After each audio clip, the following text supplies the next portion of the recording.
In a distant part of the galaxy, on a space station called Elysium Prime Asterisk, representatives from many alien species gathered for an important meeting. This was no ordinary gathering. It was a summit to decide the future of trade, resources, and alliances among the stars. Humanity, once considered young and inexperienced, had now become one of the most powerful civilizations in the galaxy. Among the humans attending were Daniel Carter, a calm and thoughtful diplomat, and Emily Dawson, a smart scientist who knew more about stars than most people knew about their own backyards. The station floated silently in the blackness of space, its shiny surface reflecting the light of a nearby star. Inside, the air buzzed with quiet conversations as delegates from different planets exchanged greetings or glares. Some aliens looked like tall, shimmering creatures with skin that sparkled like diamonds. Others resembled giant insects with clicking mandibles. And then there were the humans, standing out not because of how they looked but because of what they represented: rapid growth, ambition, and unpredictability. Daniel stood near a large window, gazing at the swirling colors of a nearby nebula. He sipped his drink while thinking about the task ahead. The other species didn't trust humans. They saw them as too eager, too quick to claim new territories, and too willing to push boundaries. Daniel's job was to ease those fears and remind everyone that humanity wanted peace, not conflict.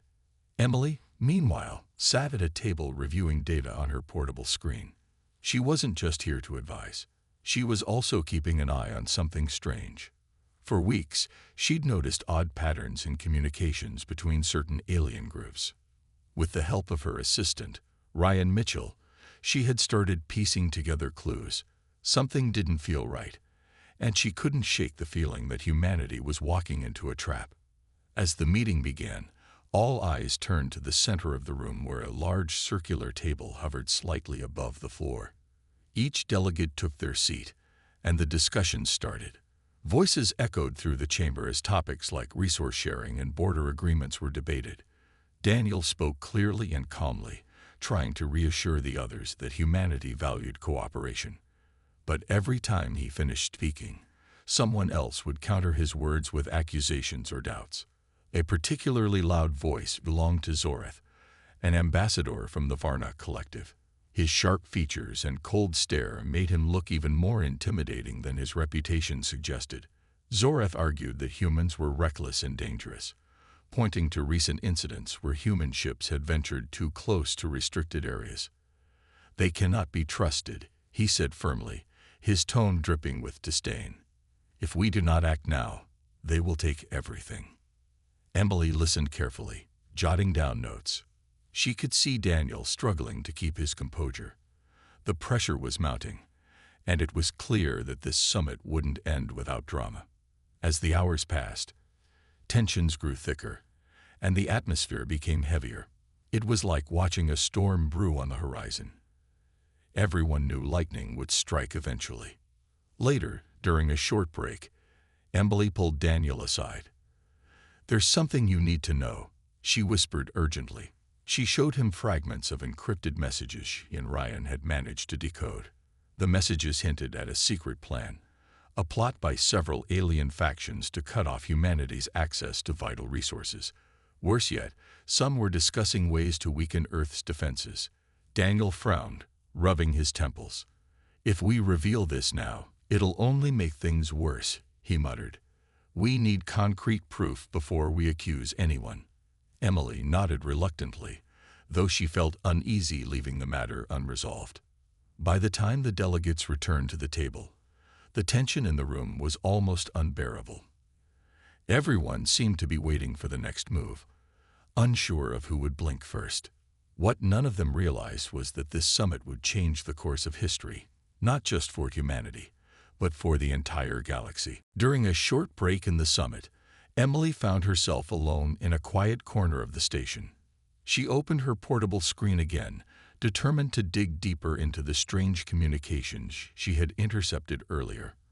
Her assistant, Ryan Mitchell, joined her moments later, carrying a cup of coffee and looking just as exhausted as she felt. Together, they worked quickly, decrypting more fragments of the alien messages. What they uncovered sent chills down Emily's spine.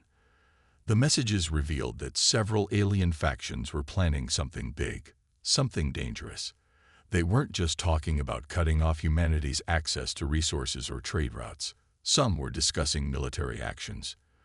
There were mentions of blockades, coordinated attacks, and even plans to weaken Earth's defenses before striking. It was clear that many of these species saw humanity as a threat, and they wanted to neutralize that threat before it grew any stronger. Emily's heart raced as she read through the decoded lines. She glanced at Ryan, who looked equally stunned. "This is bad," he said quietly. "If this gets out, it'll start a war." Emily nodded but knew they couldn't ignore what they had found.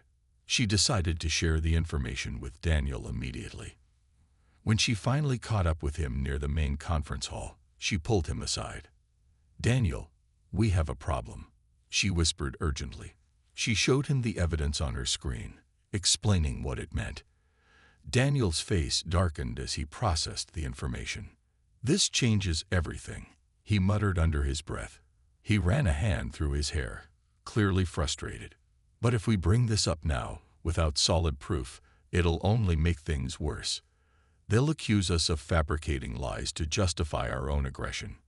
Emily understood his concern, but she also knew they couldn't stay silent. "We need to gather more evidence," she insisted. "Something undeniable. But we can't wait too long either. If they're planning an attack, we need to be ready." As the summit resumed, the tension in the room grew thicker. Zorath, the ambassador from the Varnock Collective, continued to stir the pot. He spoke loudly and confidently, accusing humanity of being reckless and power-hungry. His words seemed calculated to provoke fear among the other delegates. "They expand without thought, without care for others," he declared. "If we allow this to continue, they will consume everything." Daniel tried his best to counter Zorath's accusations, speaking calmly and rationally. He reminded the assembly of humanity's contributions to interstellar peace and innovation. But his words fell on deaf ears. Many of the alien delegates exchanged worried glances, and whispers spread like wildfire around the table. Some even began openly questioning whether humans could truly be trusted. Meanwhile, Emily kept a close eye on Zorath. She noticed how carefully he chose his words, how deliberately he planted seeds of doubt in the minds of the others. It was obvious that he was trying to turn the entire assembly against humanity. But why? Was he acting alone, or was he part of a larger conspiracy? As the day wore on, Emily grew increasingly uneasy. She couldn't shake the feeling that time was running out. Every moment they delayed exposing the truth made it easier for the aliens to solidify their plans. Yet she also knew that rushing in without proper evidence would only play into their hands. Later that evening, after the session ended, Emily met with Daniel in a private lounge. They sat together, reviewing the data once more. "We're missing something," Emily said, tapping her fingers nervously on the table. "There has to be a way to prove what's really going on." Daniel sighed heavily. "We'll figure it out," he said, though he didn't sound entirely convinced. "For now, we need to stay sharp and watch our backs. If Zorath or anyone else suspects we're onto them, we're in serious trouble." As they parted ways for the night, neither of them realized just how deep the conspiracy went, or how soon they would be forced to confront it. The galaxy was watching, waiting to see what move humanity would make next, and somewhere in the shadows, unseen forces were preparing to strike. The final day of the summit arrived, and the atmosphere on Elysium Prime was tense. Delegates from across the galaxy gathered in the main conference hall, their faces reflecting a mix of anticipation and unease. Daniel Carter stood near the center of the room, going over his notes one last time. He knew this was humanity's chance to make its case, to prove that they were not the reckless, dangerous species so many believed them to be. Emily Dawson sat nearby, her screen glowing faintly as she reviewed the evidence they had uncovered. She still felt uneasy about keeping it hidden, but Daniel had insisted they needed more before presenting it. "Timing is everything," he had said. If we act too soon, it could backfire. As the session began, Daniel stepped forward to address the assembly. His voice was calm but firm as he spoke about humanity's achievements and aspirations. He talked about the importance of cooperation, emphasizing that no single species could thrive alone in the vastness of space. For a moment, it seemed like his words might resonate. Some delegates nodded thoughtfully, and even Zoreth, the Varnok ambassador, remained silent. But then everything changed. Just as Daniel finished speaking, Zoreth rose from his seat. His sharp features twisted into a sneer as he fixed his cold gaze on the human delegation. "Your words are hollow," he declared, his voice cutting through the room like a blade. "You speak of unity, yet your actions tell a different story." He turned to face the other delegates, spreading his arms dramatically. "We have reason to believe that humanity is developing weapons capable of destroying entire star systems, weapons that could threaten us all." Gasps rippled through the chamber as Zoreth's accusation hung in the air. Daniel froze, his mind racing. He glanced at Emily, who looked just as shocked. This was worse than they had anticipated. Before he could respond, Zoreth continued, pulling up holographic images and data on the central display. The visuals showed schematics of advanced weapon systems, systems that bore an uncanny resemblance to human technology. "This is outrageous," Daniel shouted, stepping forward. "These are fabrications. Humanity has done nothing to deserve such slander." But Zoreth wasn't finished. "Then explain this," he said, pointing to another set of images showing human ships near restricted areas. "Why do your vessels trespass where they are forbidden? What are you hiding?" The room erupted into chaos. Voices rose in anger and fear as delegates argued among themselves. Some called for immediate sanctions against Earth, while others demanded proof of Zoreth's claims. Amid the commotion, Emily realized they couldn't stay silent any longer. She activated her own holographic display, projecting intercepted communications onto the table. "Enough," she called out, her voice steady despite the turmoil. "If you want to accuse us of wrongdoing, look at this. These are your messages, your plans. You've been conspiring against humanity since the beginning of this summit." The room fell silent as the delegates stared at the evidence. The encrypted transmissions clearly outlined a plot to isolate and weaken Earth. For a brief moment, shock and guilt flickered across some faces. But just as quickly, defiance returned. Zoreth smirked, unfazed. "Clever tricks," he said dismissively. "But how can we trust anything you present? Your kind has always been deceptive." The damage was done. The Alien Council voted swiftly, expelling humanity from the Galactic Alliance. As the verdict was announced, Daniel felt a weight crash down on him. All his efforts had failed. Emily clenched her fists, frustration boiling inside her. They had been outmaneuvered, outplayed. Back on Earth, news of the expulsion spread like wildfire. People watched broadcasts of the summit, their faces filled with disbelief and anger. Humanity had been betrayed, and now they would have to face the consequences alone. Back on Earth, the news of humanity's expulsion from the Galactic Alliance hit hard. Cities buzzed with tension as people gathered around screens in public squares, watching replays of the summit and the heated accusations that led to the decision. Anger mixed with fear as citizens realized they were now cut off from vital resources and alliances. Governments scrambled to prepare for the worst, knowing that isolation could leave Earth vulnerable to attack. President Laura Bennett addressed the world from the capital city. Standing behind a podium, her expression was serious but determined.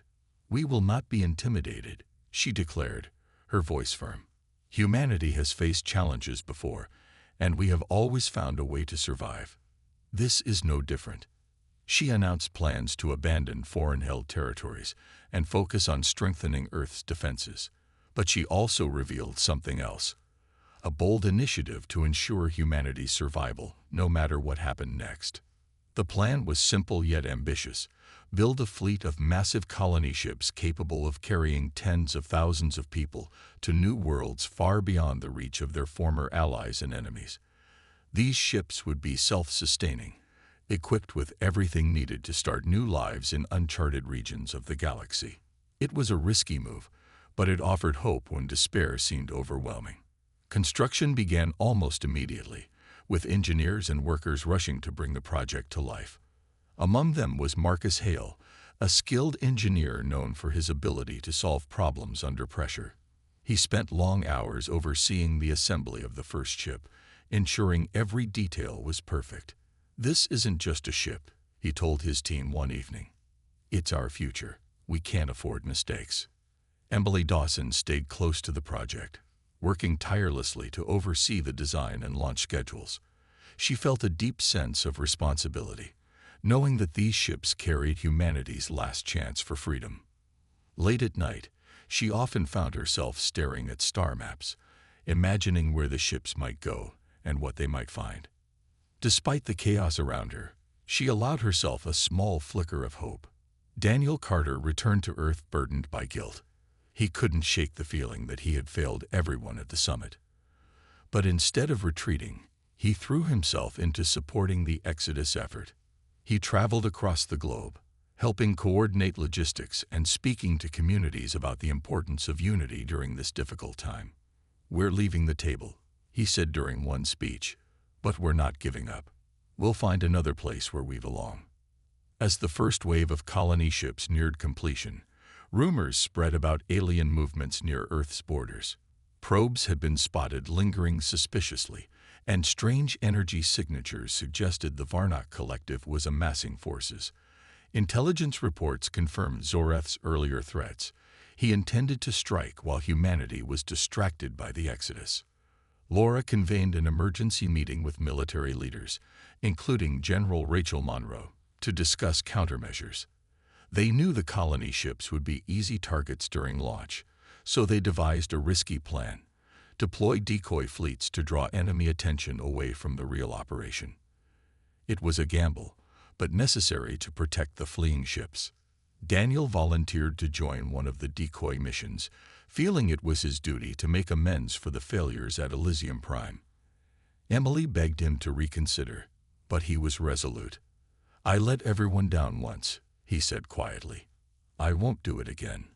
As preparations continued, the mood on Earth shifted from despair to determination. People worked tirelessly, united by a shared purpose. The colony ships stood ready on their launch pads, gleaming under the sun. Somewhere out there, beyond the stars, lay a new beginning, and humanity was determined to reach it, no matter the cost. The day of the Exodus arrived, and the atmosphere on Earth was heavy with both hope and fear. The first wave of colony ships stood ready on their launch pads, towering giants of metal and technology that promised a new beginning for humanity. Engineers like Marcus Hale worked around the clock to ensure every system was functioning perfectly. "This is it," he muttered to himself as he checked the final diagnostics. No turning back now. Emily Dawson stayed close to the control center, her eyes fixed on the monitors displaying the status of each ship. She knew this moment would define humanity's future. Every second counted, and she couldn't afford distractions. Nearby, President Laura Bennett gave a final speech to the crew members boarding the ships. Her voice was calm but filled with emotion. "You carry our dreams with you," she said. "Go find a place where we can start anew." As the countdown began, tension gripped everyone involved. The decoy fleets, manned by brave volunteers including Daniel Carter, prepared to launch ahead of the colony ships. Their mission was clear: draw enemy fire and buy time for the real operation. Daniel sat in the cockpit of his vessel, the Aurora *, feeling a mix of fear and resolve. He glanced at the photo of his family taped to the dashboard and whispered, "For all of us." The decoy ships launched first, their engines roaring as they shot into the sky. Moments later, alien forces appeared exactly as predicted.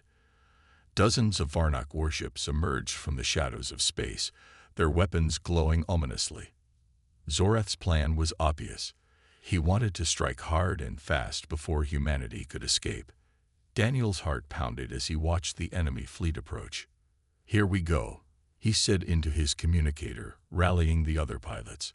The battle erupted instantly. flashes of light filling the darkness as lasers and missiles streaked across the void. The decoy ships darted and weaved, trying to lure the aliens farther away from Earth. It was chaos. Explosions lit up the blackness, and ships on both sides were lost in seconds. Back on Earth, General Rachel Monroe coordinated ground defenses as orbital bombardments began raining down on major cities. Civilians scrambled to evacuate, seeking shelter in underground bunkers while soldiers fought to hold key positions. The skies above glowed orange and red as explosions tore through the atmosphere. Despite being outnumbered, humanity fought fiercely, determined to protect their home and give the colony ships a chance to escape. Meanwhile, Emily watched anxiously as the first colony ship lifted off. Its massive engines roared, shaking the ground beneath her feet. One by one, the other ships followed, climbing higher and higher until they disappeared into the stars. Each successful launch brought a small measure of relief, but the battle raging above served as a constant reminder of the stakes. Daniel's squadron took heavy damage, their ships battered and scarred. The Aurora shook violently as an enemy blast grazed its hull. Alarms blared inside the cockpit, but Daniel didn't flinch. "Stay focused," he shouted to his team. They formed a tight formation, drawing the aliens deeper into space. Every sacrifice bought precious seconds for the colony ships. On the ground, General Monroe led her troops with unwavering determination. Buildings crumbled around them, but they held their ground, firing back at the alien forces with everything they had. Civilians huddled in bunkers, praying for survival as the world above them burned. As the last colony ship vanished into the depths of space, Emily felt a surge of mixed emotions: relief, pride, and sorrow. Humanity had left the table, just as the galaxy feared, but they had done so not out of defeat, but out of necessity. Somewhere far beyond Earth's borders, a new chapter awaited. The battle raged on, but the seeds of humanity's future were already planted among the stars. Weeks passed after the battle, and Earth began to heal, though scars remained. The cities that had endured orbital bombardments were still smoking ruins, their streets empty and silent. Recovery teams worked tirelessly to clear debris and rebuild what they could, but the damage was vast. Despite the destruction, there was a strange sense of calm in the air. The aliens had withdrawn after realizing their strike hadn't stopped the colony ships. Zorath's plan had failed. Humanity had escaped. Daniel Carter returned to Earth battered but alive. His ship, the Aurora had limped back after sustaining heavy damage during the decoy mission. Though his body bore wounds from the fight, it was the weight of everything he'd witnessed that truly troubled him. He sat alone in his small apartment one evening, staring at the photo of his family. The faces in the picture seemed distant now, reminders of a life that felt like it belonged to another time. "We survived," he whispered to himself, "but at what cost?"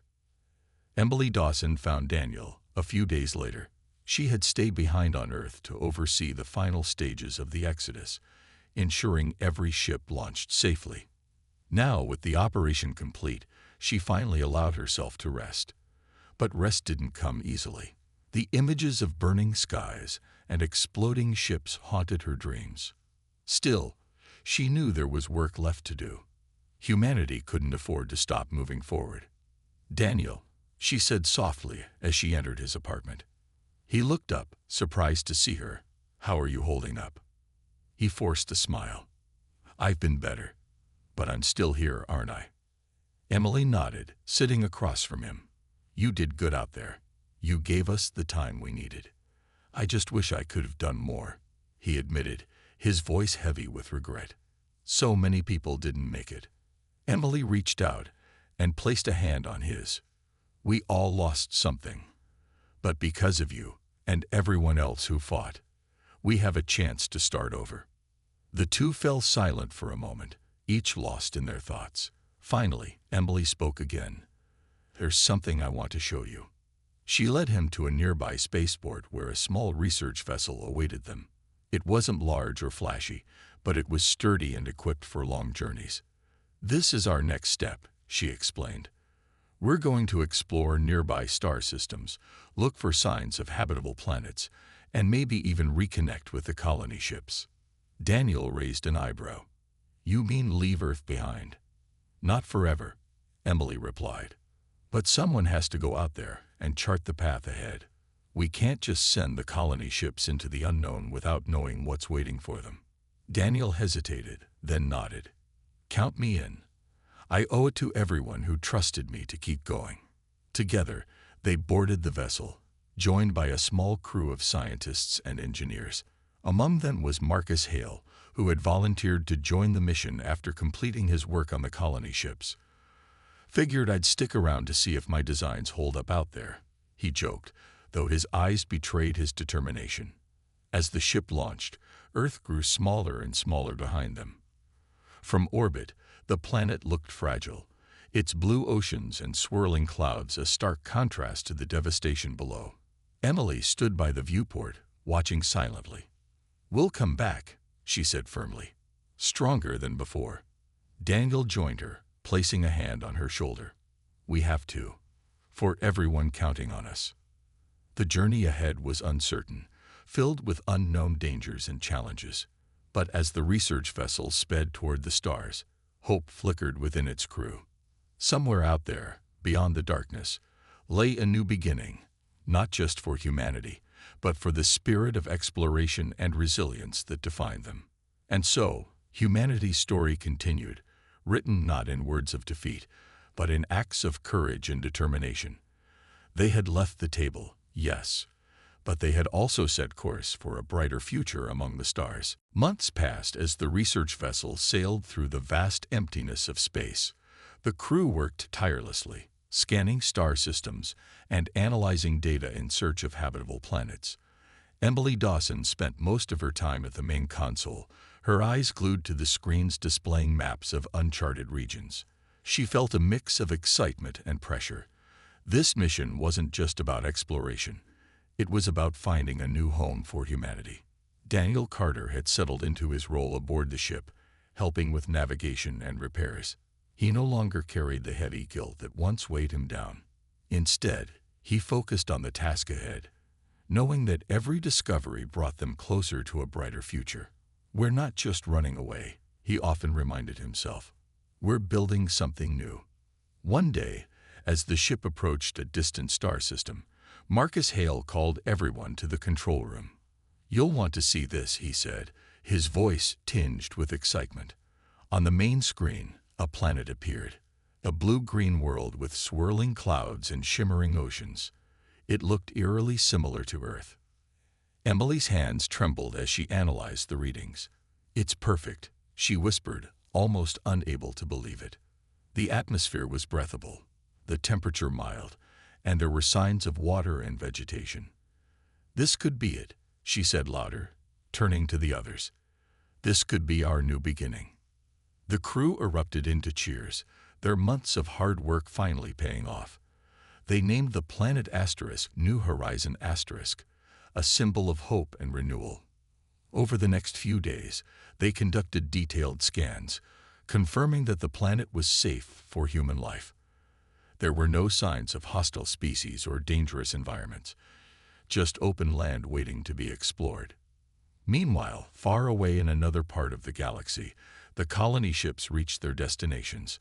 One by one, they landed on habitable worlds, each crew stepping onto alien soil with a mix of awe and determination. Messages began trickling back to Earth, describing lush forests, towering mountains, and endless possibilities. Humanity had found not one but several places where they could start anew. Back on Earth, President Laura Bennett received updates from both the colony ships and Emily's research vessel. Though the planet remained scared from the battle, spirits were lifting. People saw the reports of New Horizon and other promising worlds as proof that humanity's story wasn't over, it was just beginning. "We may have left the table," she told her advisors during a meeting, "but we've set course for something greater." As weeks turned into months, Daniel and Emily continued their journey, charting more star systems and sending valuable data back to Earth. They knew their work would take years, maybe even decades, but they didn't mind. Every planet they discovered, every resource they identified, brought humanity closer to thriving again. The galaxy watched in silence as humanity rebuilt itself. Once feared and distrusted, humans now proved themselves resilient and adaptable. They had walked away from old alliances and conflicts, choosing instead to carve out their own path among the stars. And though challenges lay ahead, they faced them with courage and unity. On New Horizon Asterisk, the first settlers began constructing shelters and planting crops. Children laughed under alien suns, and families worked together to build communities. For the first time in years, there was laughter and hope in the air. Humanity had left behind the weight of its past, embracing a future full of promise. And somewhere deep in space, Emily and Daniel gazed at the stars, knowing their journey was far from over. But they also knew that no matter how far they traveled, humanity would always find a way to shine brightly among the darkness.